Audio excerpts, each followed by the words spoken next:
This is Kolkata TV's podcast news. আপনারা শুনছেন পডকা। শীত ফেরাতে ভরসা কি বৃষ্টির? জানুন আবহাওয়ার বড় আপডেট। আমি শুভাঙ্গী, শুনুন বিস্তারিত। জানুয়ারি মাস শেষ হতে চলল, কিন্তু রাজ্যে দেখা নেই শীতের।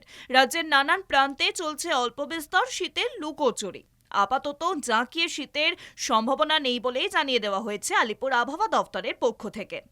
একই সঙ্গে পূর্বাভাস সব জায়গায় না হলেও রাজ্যের একাধিক জায়গায় রয়েছে বৃষ্টির পূর্বাভাস। বৃষ্টির ছাটে বাড়তে পারে শীতকাতুরে ভাব।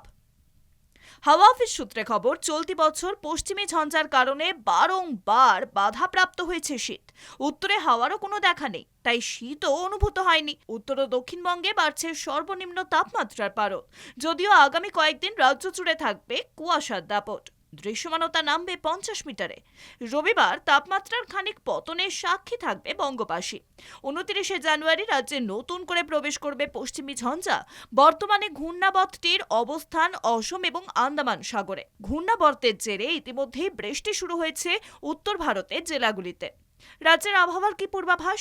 পশ্চিমী ঝঞ্ঝার প্রভাবে ফের শীতের আমেজ মিলবে বলে জানিয়েছে হাওয়া অফিস। দক্ষিণবঙ্গের 4 এবং উত্তরবঙ্গের 4 জেলায় ঘন কুয়াশার সতর্কতাও জারি করা হয়েছে। উত্তর ও দক্ষিণ 24 পরগনা, পূর্ব এবং পশ্চিম মেদিনীপুর, উত্তরবঙ্গের দার্জিলিং, জলপাইগুড়ি, কোচবিহার এবং উত্তর দিনাজপুরে দৃশ্যমানতা নামবে 50 মিটারে। কলকাতার আবহাওয়া কেমন থাকবে? শনিবার কলকাতার সর্বনিম্ন তাপমাত্রা ছিল 18.5 ডিগ্রি সেলসিয়াস।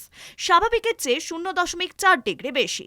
সকালে হালকা থেকে মাঝারি কুয়াশা। বিকেলের পর থেকে বইছে উত্তরে হাওয়া। আপাতত কলকাতায় বৃষ্টির কোনো সম্ভাবনা নেই।